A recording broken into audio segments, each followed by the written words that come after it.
Government fees add 24% to the cost of new homes. Hey everyone, welcome to this week's episode of the Vancouver Life Real Estate Podcast and YouTube channel. And speaking of YouTube channel, we are both so humbled and thankful. We just received our 1,000th subscriber. And that's really immense and really pivotal. And we're so thankful for that. We got to say, every one of our subscribers, every one of our views, everything is authentic. We've never paid for subscribers. We don't pay for views. We want to keep everything completely real and honest here. So all the numbers that you see on our channel are 100% real. And again, having 1,000 of you subscribe to this channel means the world to us. So thank you. Thank you so much for that. I don't really have to say much more than that, Dan. That was about as authentic as you could have made it. So, awesome. I like it. Perfect. Thanks, guys. Yeah, thank you so much. We are just getting started here, and we are looking to build something really monumental and something that you're going to get tremendous value from. So look to higher quality videos, look to more, we're going to do a lot more interviews. We're just really going to level up here and raise the game so you guys can be more engaged. So community, thank you once more. Let's get into today's episode. So as mentioned off the top, we are investigating here, we're kind of analyzing how much a new home is spent that those fees go to the government. Essentially what's happened here is verifying what builders have been saying for years. The CMHC, the Canadian Mortgage and Housing Corp, has just finished up a study that essentially quantifies what developers have been saying for years. The government fees add hundreds of thousands of dollars to the average new home cost. Okay, so let's get into this. Let's share some of the data here. The study, which was just released last month on July the 5th, shows that government fees impact the cost of new homes by upwards of 24%. And not very shockingly, here in Vancouver, we see the highest amount on a percentage basis here. So based on the current new home prices here in Vancouver, these government costs add approximately $180,000 to the price of a typical new condo here in Vancouver. In comparison, it's astronomical number. And then you got to think, because in comparison, the developer is baking in and hoping to make somewhere between 10 and 15% profit on this same build, where the government is happy to take their 24%. So the lion's share of profit, if you will, of money made on the sale of a brand new home goes to the government, to the tune of 1/4 of the money that you spend on that new home is going to them. It's shocking that they would make more than the developer. Do you know how much time, money, and effort it goes into building a high-rise? And the government just comes in the end and says, cool, we'll just take 1/4 of that. Thank you very much. Not to mention risk, Dan. Exactly.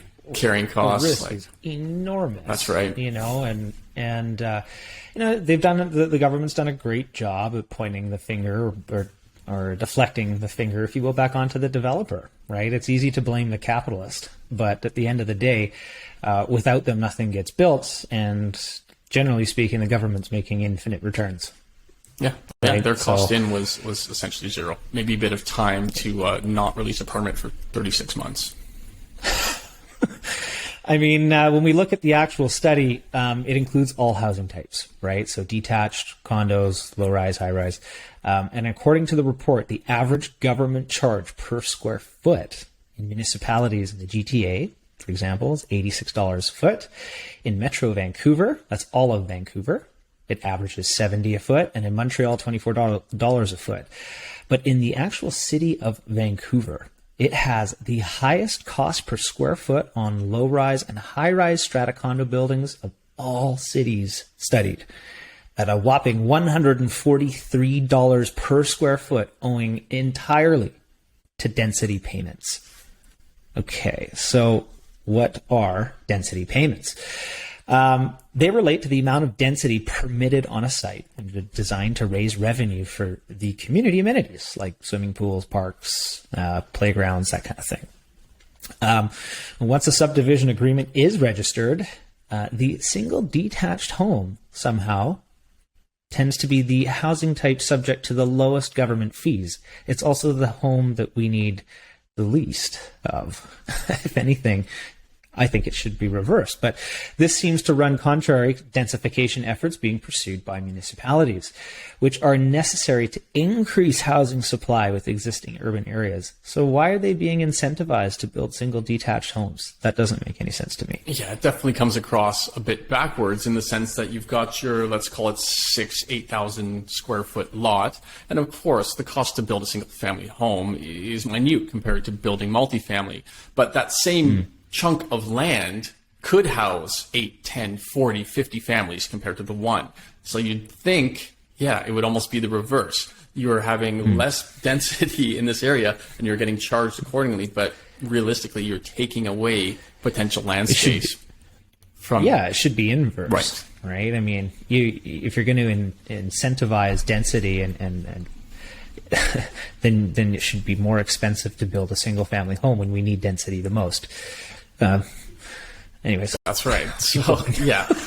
So as Ryan said, about $143 per square foot is going to the government as far as the total overall construction cost, which comes out to around that 24% number. But let's break it down just a little bit further so we actually understand what's going into these total building costs. Understandably, the first thing you need is land. Developers are buying the land underneath the building that they're going to create.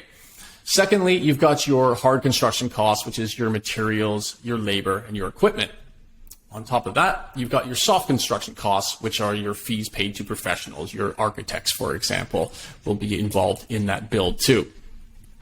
Then the government comes in and they've got upwards of an average of 9.3 different fees that they charge developers for their building, which includes fees for development, building permits, zoning and amendments, site servicing fees, infrastructure and community levies, and of course, taxes. And then lastly, the developers got to come in there and make some money themselves for providing all this housing.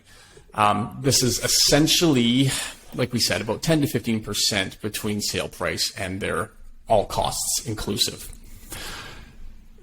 What's a bit more terrifying here, though, these numbers that we've been sharing with you, as this was a national study, provincial taxes and municipal taxes were not included. So on your new home here in Vancouver, GST and property transfer tax are on top of that 24% that they're already taking, making the final amount that you're actually paying on a new home upwards of 30 to 33% is going to the government. 1/3 of your new home costs is going to government fees. Sorry. And people are complaining about affordability here. Yeah, and the government's pointing Understandably, fingers yeah. And anyhow, so to your point, Dan, let's talk a little bit about affordability, because the government can't seem to figure it out because they're part of the problem. The government has been raising taxes on housing, and every initiative, every affordable housing initiative has never discussed the government taking less. So, but, you need to pay more, but we're not going to reduce our fees, even though it's going to take you 36 months to get what you need from us, and it's on our time and our dime. It's crazy. So to look at this in another way, the average condo in Vancouver costs $806,000 today.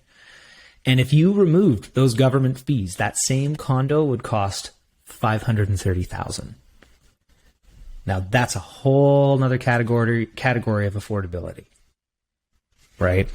I mean, I get some fees might be necessary, and I think that we could do that in certain ways, but I'll let you maybe talk about some of the solutions, Dan. Sure, yeah. CMHC in this study, and definitely it is worth a review if this is of interest to you. Go to the CMHC website. It's a 26-page report. It's quite in-depth, and it does share what they come forward with as being kind of potential solutions. Because, of course, these fees, it's not just greed. The government's not just taking them and buying private jets. Like these fees are at least I'm sure a small portion of them going to actual improvements within communities. And of course, yes, getting site services to the property, right? These are things that are truly needed. So obviously eliminating them completely is not a solution.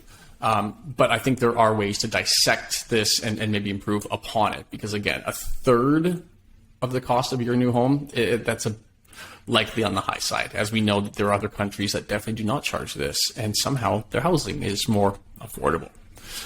Okay, so I'm going to kind of read some of these verbatim here, but essentially the first thing that they talked about is increasing certainty around the number, timing, and magnitude of government fees. Because a lot of these, if you can believe it, are actually negotiable. There's no set amount. So imagine being a developer and you're going to spend $500 million on a build, and your zoning fees and whatnot are in the gray area. You don't know. So being able to provide maybe a little bit more clarity would definitely help out of the get-go. Things like financing as well. I mean, these are things that are negotiable too. But again, having unknowns within the government, it would help developers get clarity and be able to move forward quicker with providing more housing if there was certainty within government fees. Yeah, and I think you also have to align those government fees and the development of it with other housing policy goals, right? I also think, Dan, this wasn't included in the study, but I would say a level of transparency in where some of these fees are ending up, I think is a very prudent way for the government to say, hey, we need 33%. Okay, cool. Well, show us why, right? Where is it going? Because if it's not going into community services, if it's not going to improve the local area, and it's getting blended into a balance sheet, and there's some tougher questions to ask. Yeah, I think it's some form of a guarantee, like you said. Is that being policed? Because they can be transparent. They can say it's going to A, B, and C. But then who's on the other end of that saying, okay, did it actually get there? Who's auditing those books? Who's checking where those funds were truly spent? I think that would be a nice thing to be provided to the public. Well, yeah, I mean, and anyhow, some of the other elements I think are important, but I think transparency would really be a big piece of this. They've identified examples where municipalities had lower fees for rental apartment development, which aligned well with those governments that want to promote that. These efforts could be reinforced by making fees higher for less dense developments. Sorry, we talked about that already, but I don't know how you've... anyways. So detached homes have maybe the highest level of development fees in terms of percentage, right? Comparatively to lower or higher density areas needing less fees based on their area. Anyhow, I think, providing that would be an incentive as well for a lot of people to reconsider alternative property types too. But anyhow. Okay, so moving on to the next one then, and again, this comes down to negotiation. This is eliminating density payments payable upon spot rezoning. Okay, so what does that mean? Well, once a piece of land has been rezoned, it has a different value. And essentially, I believe what these guys are doing is they are sort of renegotiating, saying, okay, this land is now worth X, and we're going to put in a different variable of fees on top of this. So again, it's an unknown. I'm sure there's a general range, but again, when you are dealing with fairly thin margins here, you don't want a range. You want to be working with as specific numbers as possible. So again, it comes down to further clarification and likelihood, a bit of an equal playing field, if you will. Because if they can move the goalpost per project, it makes it even harder for developers to hammer down their costs and not have cost overruns that ultimately, either eat away at their profits, making further development less likely, or they're ending up being pushed on to the end user, the buyer. Yeah, and I mean, some of these density plans could be, built into the official community plans, right? So they could have the areas pre-zoned, if you will, and having the typology, the type-specific property type consistent with the plan. I think that would be big. And I, from the amount of conversations I've had down with builders, I think one of the biggest pain points is every revision that happens with the city, every revision that comes through in terms of plans or inspections, whatever, is that they're inconsistent with the next revision or the follow-up to that inspection. And that creates a ton of time, right? Because the city is understaffed. It's very difficult for them to come back when these things are done at an appropriate time, and the process at which maybe the revision now is taking could be a 3 or 4 week process to get that new revision under play that wasn't there before. These things add tremendous dollars because now the developer's got to hold the property for longer. They're paying more taxes the longer they hold it, right? So all of those costs get transferred down, and the government's got to get out of their own way here. Agreed. Okay. Yeah.